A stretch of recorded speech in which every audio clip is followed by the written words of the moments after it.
And next we are on to baking, baking and pastry arts, which is a pretty stark change from criminal justice. And we're going to talk to Ms. Fago. I think she's here. There she is.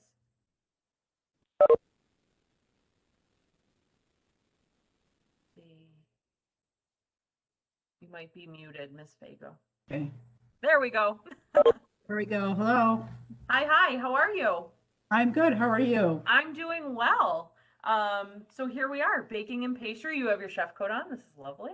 You know what? I was doing some delivering. I delivered materials to some of my students this afternoon, as I did all weekend long. But I think the opportunity to identify myself when I'm walking up to their house is important because I don't want them to think I'm just some woman dropping off a bag of groceries. So, Right. It sounds like a kind of like one of those fairy tales, like a spoonful of sugar next door at your neighbor's, just yes, walking yes, up with baking supplies. yes, that's kind of what it um, is. yeah, So. so I'm just going to say, anyone just joining us now, feel free to type your questions into the chat, and Ms. Fago and I will answer them as they pop up. And we'll save a little time at the end. But let's get to it. Ms. Fago, could you tell me about baking and pastry? Okay, so our baking and pastry class is primarily an opportunity for students that enjoy baking and that are creative. They're usually pretty artistic. Um, and so it's an opportunity for us to have them work in an environment that's going to be similar to what it's like to work in a professional bake shop. It's an opportunity for them to take what they really enjoy doing. A lot of people really are passionate about baking. They've either been exposed to it for most of their life from other family members, or they may have just become interested. Just, it's everywhere now. Everybody on Food Network is doing it. It with COVID right now, so many more people are baking, and it's wonderful. It's really great because it's so nice to see people like getting into the kitchen and finding out what it's really all about. It's not, a lot of it really isn't all that hard. Yeah, I mean, the sourdough craze came through at the beginning of COVID, right? Yeah, Um, good. yeah, my sister is an avid baker, and she was like, I'm not going to sourdough. I think I'm not That's prepared for good. that. That's good. Yeah, Yeah. yeah. I think that became so popular because it was one of those things that really was difficult to do normally because you have to attend to it every day.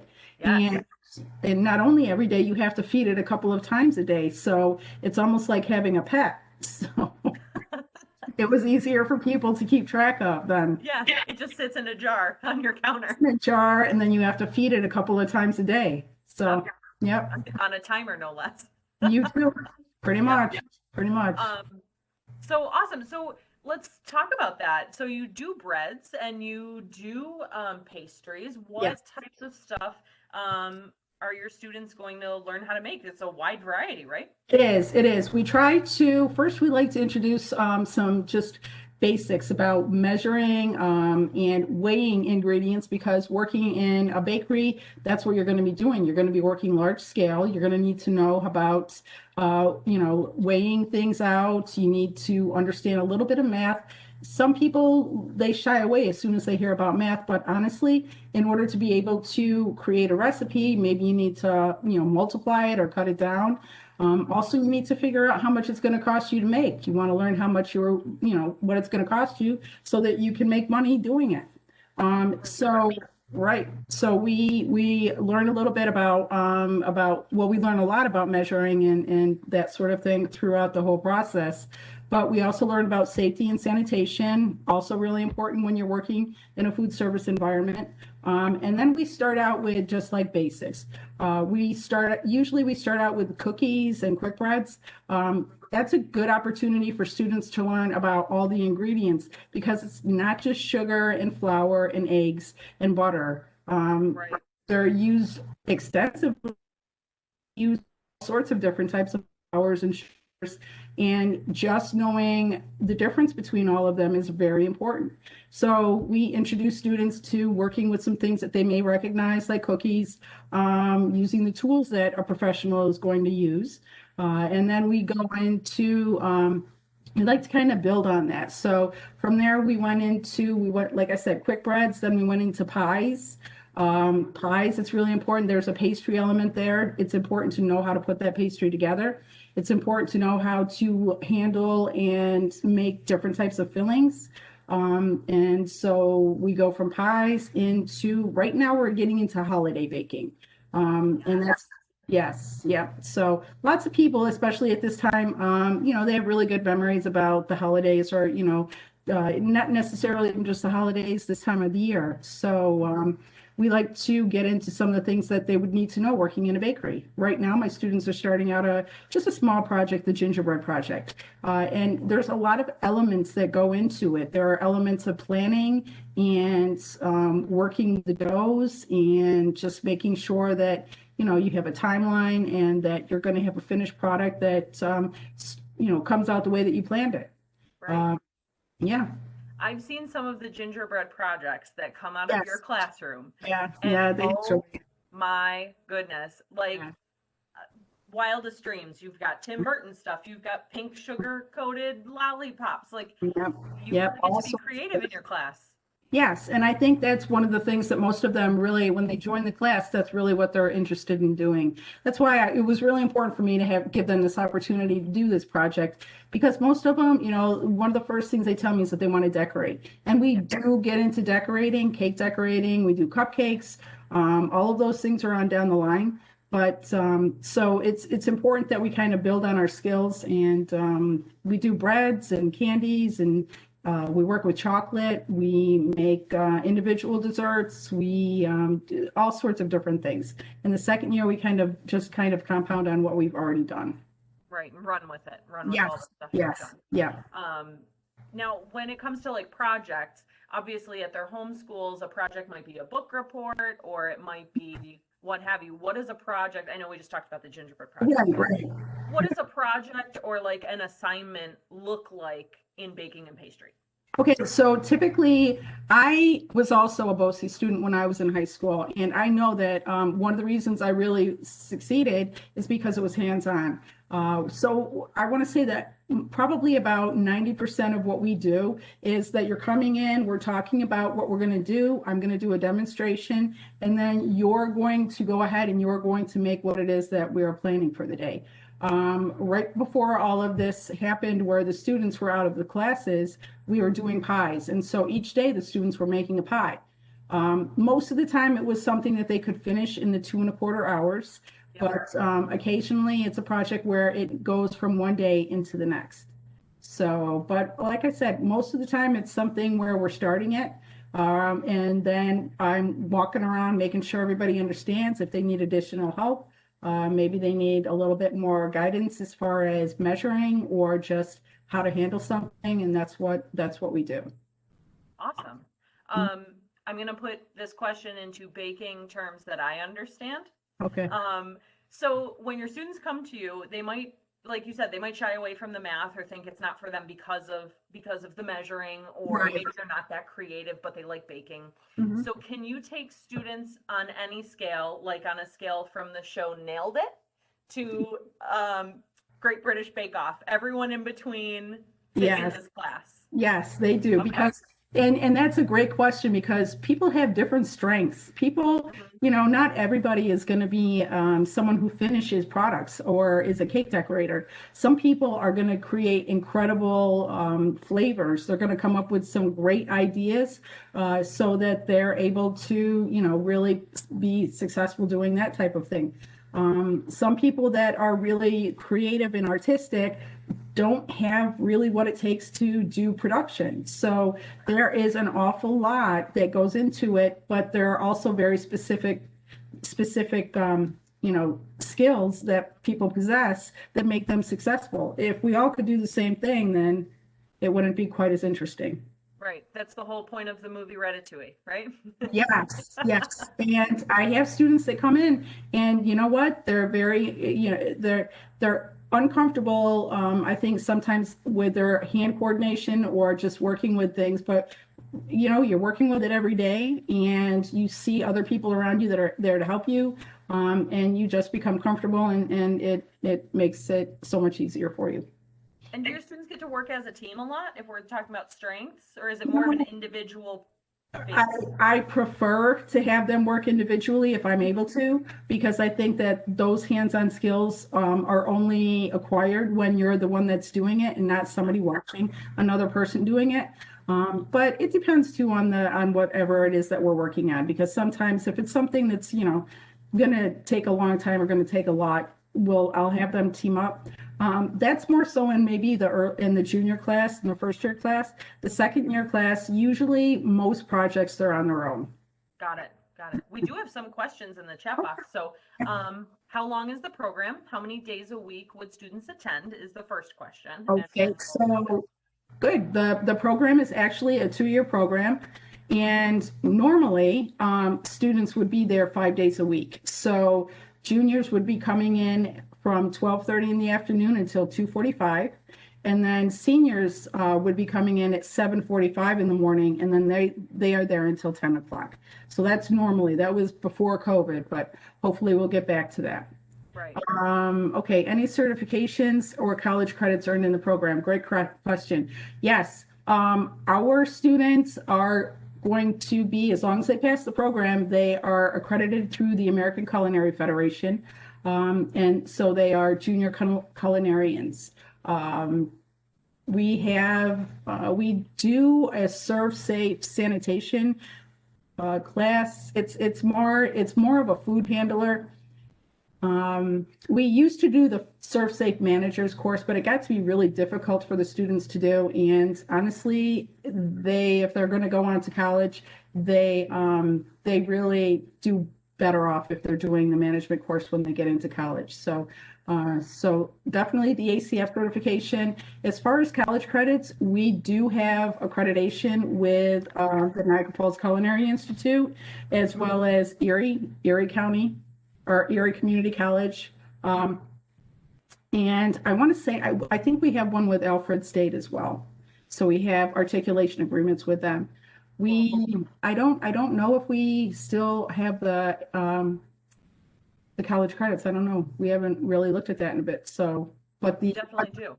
yeah. But I know I should have brushed up on that. I'm sorry. Oh, that's okay. But But what's awesome is you can be earning college credit yes, in high definitely. school, which is Oh, amazing. yes.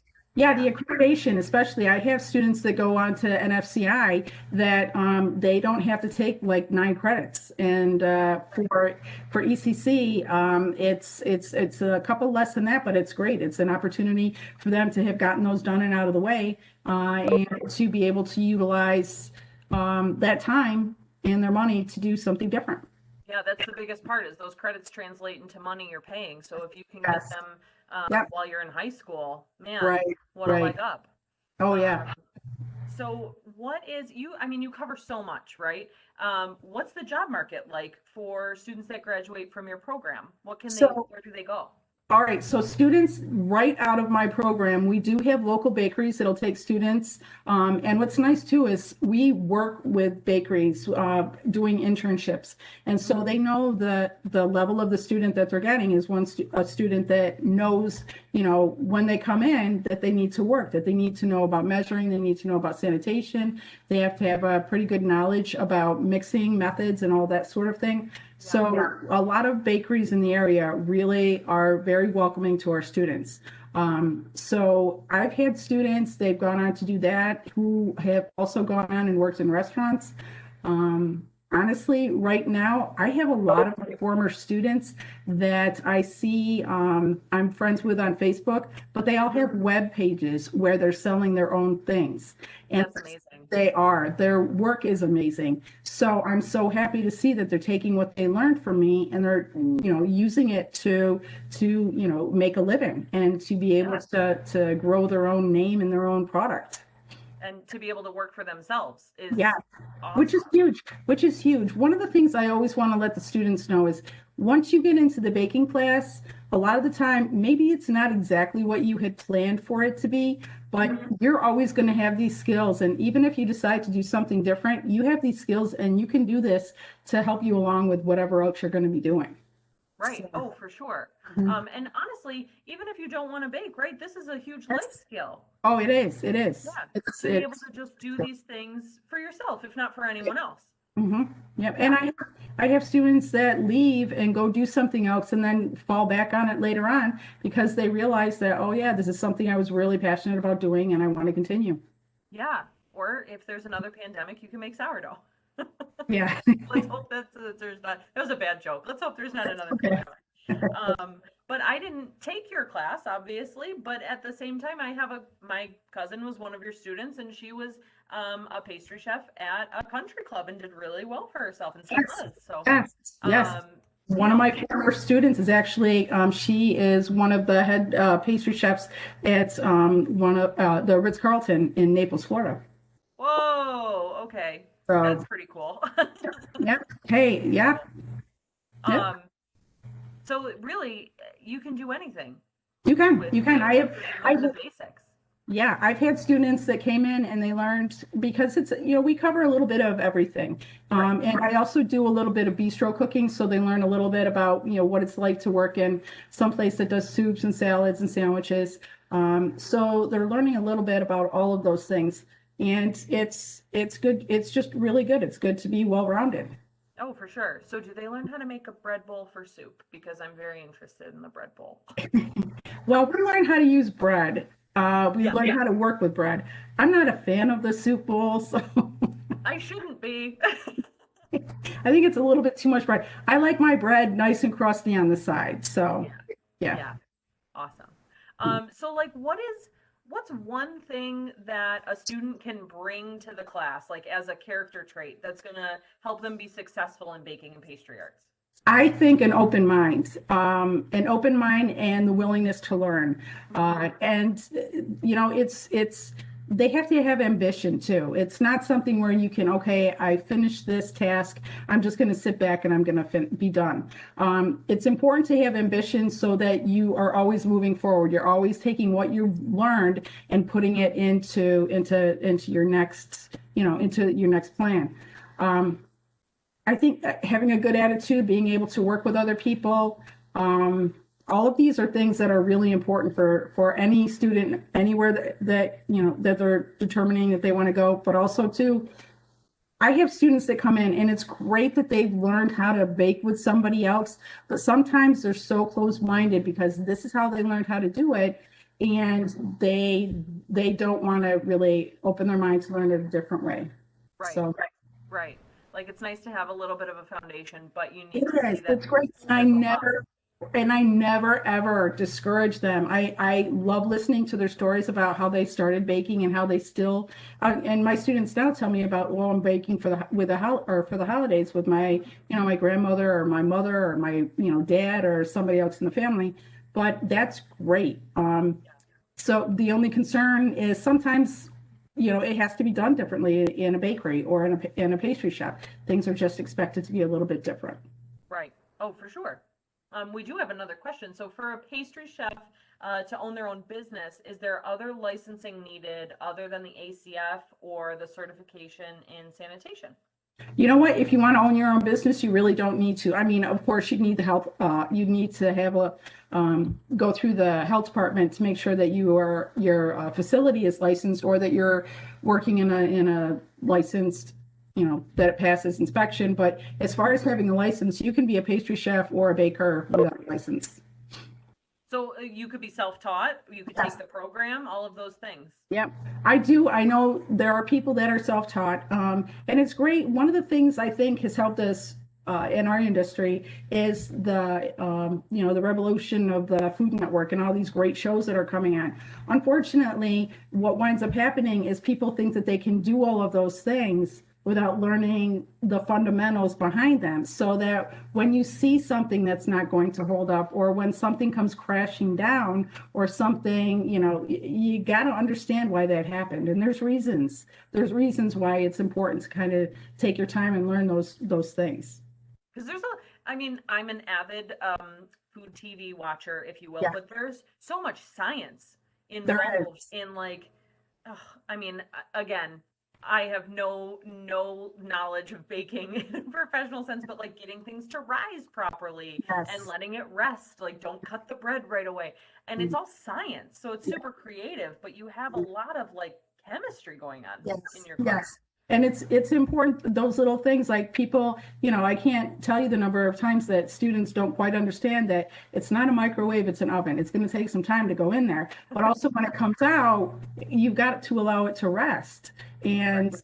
another thing is if the directions, and now I've learned with my students, they learn about different measuring, or I'm sorry, they learn about different mixing methods. And so I give them a list of ingredients, and honestly, by now, this time of the year, they should be able to take a look at those ingredients and determine how they're going to be put together in most of the things that we've made. So I don't say, okay, you're going to do step by step by step, because once you understand what that product is, what it's supposed to be like when it's done, and the ingredients that are going in it, you should just be able to just be on autopilot and put it together.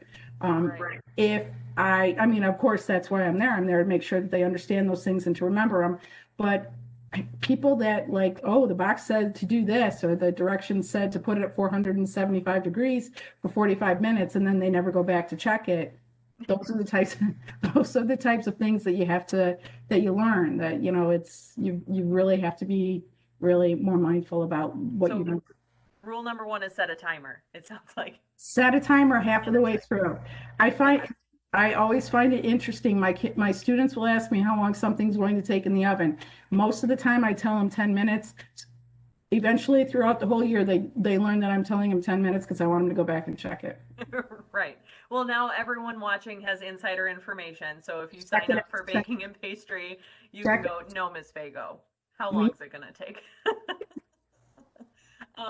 So I mean, we've talked about so much, and again, I have very little knowledge about baking other than I appreciate a nice cookie or like a babka or, or those things. Yes. But do your students get to like, we have things like cupcake wars and Oh stuff yes. like Yes. that. So do your kids get a That little too. competitive, and do they get to, Yes. I know that you have the bake sales. Can you talk about those kind of events that they Sure. get to do? Sure. So one of the things that I enjoy doing with the students and that they enjoy doing is it's great that we learn how to make things and that they get to take, most of the time they get to take them home. It just depends what's going on. Right now, we're trying to avoid that. But Right. so they learn how to take things or they learn how to make things, but we want to learn how to do quantity. So we have a couple of different things that we do. For open house, we typically have a bake sale, and I like to let the students come up with the ideas so they create what they're going to do. We determine how much of something we're going to make and then how it's going to be packaged. And then we also do things like we did a pie. We usually do a pie sale where we do a large number of pies, and it's They're good. delicious. But it's a good experience for the students because they need to learn what it's like to make. You're not going to make one or two pies in a bakery. You're going to make a couple of hundred pies at a time. So those types of things are really are good lessons for them. But as far as like Cupcake Wars is really kind of fun for them because it gets them an opportunity to show everybody what they can do. I'm not telling them what to do. They're coming up with their own creations, and they can show everybody how to finish it and how to decorate them. So, and of course, they're all competitive. We're all competitive in this Oh field. yeah. So, Yeah. Well, and so then you have people like me that are on the outside that get to judge cupcake wars every so often, yeah, and I get to just eat a lot of cupcakes. And I learned very quickly that you just take a little of each cupcake. You don't yes, eat one whole cupcake per contestant. yeah, yeah. um, It's a lot. Yeah, and it it's a sounds like lot. your students, once they learn the foundations, they have some freedom in the class Yes. to Oh, yeah. create. Yes. Yep. Yep. That's really, really cool. Um, I oh, encourage that. we have another question. Can this program be done in the evening? How would this work if my daughter has a pretty full schedule? Unfortunately, we don't have baking and pastry or what is called our workforce development program. Those are our adult evening programs. We have programs like cosmetology, barbering, adult HVAC, et cetera, et cetera. But baking and pastry is not one of them. I would encourage your daughter to talk to her school counselor who can look at her schedule and see if there's room. A lot of times they can make it work because transportation's provided by the school, and that's not anything that they have to focus on. We do have students that graduate. It sounds like your students or your daughter's very ambitious, which is awesome. We do have students that graduate with an advanced regents diploma and a technical endorsement on their diploma as well. So I don't want your daughter's ambitions to stand in the way of her taking CTE, but Mhm.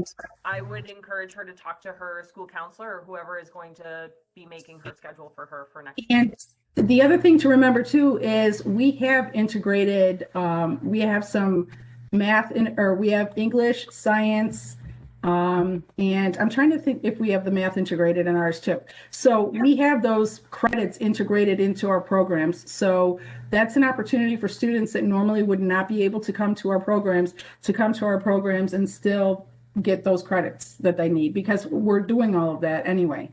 Yep, there's a great opportunity to fulfill, like you said, Ms. Fago, the credits so that they wouldn't have to worry about filling their schedule at homeschool with a class that they're already doing the work for. We have ELA, we have a ELA teacher in each building who facilitates all of our English language arts projects and all of our CTE programs. Right. Mm-hmm. So that might be another avenue to explore that taking advantage of those credits would be good for your daughter. Yes, definitely. Be a great idea. Yeah, you are so welcome.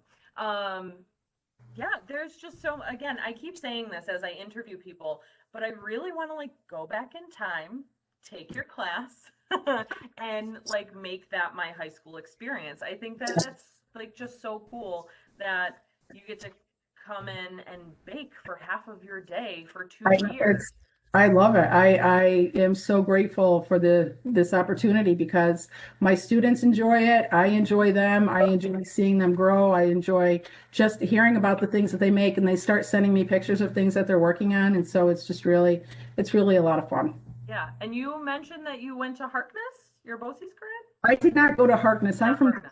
I'm from downstate. I went to a different BOCES, and Okay. at that time they only had food service. So baking is kind of a relatively new program to career and technical ed. So it's but it's grown really well. So I'm happy with how things have gone. Yeah. Mhm. Speaking of your program growing, it should be said that it's a very popular program Mhm. and it's only at two of the three centers. It So it's is. only offered at Harkness and Kenton, right? Right, right. And even though if your school, your homeschool would normally send a culinary student to Potter Road, it doesn't mean that they wouldn't send a baking student to Harkness. Right. When I was delivering materials to my students, I went down as far as Boston, and I have Hamburg and Orchard Park, and I've had here, and so it's a little bit of a bus ride, but I think it's worth it. Totally worth it. But and that being said, too, since there's only two and it's a popular program, if it is a program you're interested in and think you want to commit to for junior and senior year, I'd let your counselor know sooner than later so that it can get built into your schedule.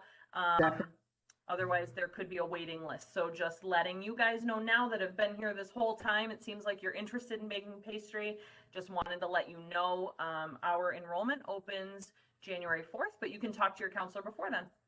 Yeah. Does anyone have any other questions? We're coming to the end of our 30 minutes with Ms. Fago here. So you can unmute and ask a question if it's kind of a long one or throw it in the chat box. You're more than welcome. I'll give everybody kind of a minute. Ms. Fago, what's your favorite thing to bake? Do you have a favorite? You know what? People ask me that all the time, and I always try to figure it out, but it's just like it just depends what time of the year it is. Yeah. You know, obviously Thanksgiving, I love apple pies. Now I like gingerbread's always fun to do, but um, then it all depends. I like just about everything. I'm going to rephrase my question. What is your least favorite thing to bake? My least favorite. I don't know. I never thought about that. Yeah. Flip it Yeah. on its ear a little bit. Yeah, I'll have to think about that. No, I don't, you know what? I don't think there's anything that I don't like to bake. There are times where I don't want to bake, certain things. Like you get to a Sure. point where you've like made so many cookies that you don't want to look at them anymore. But Right. Or I like like, you're souffled out.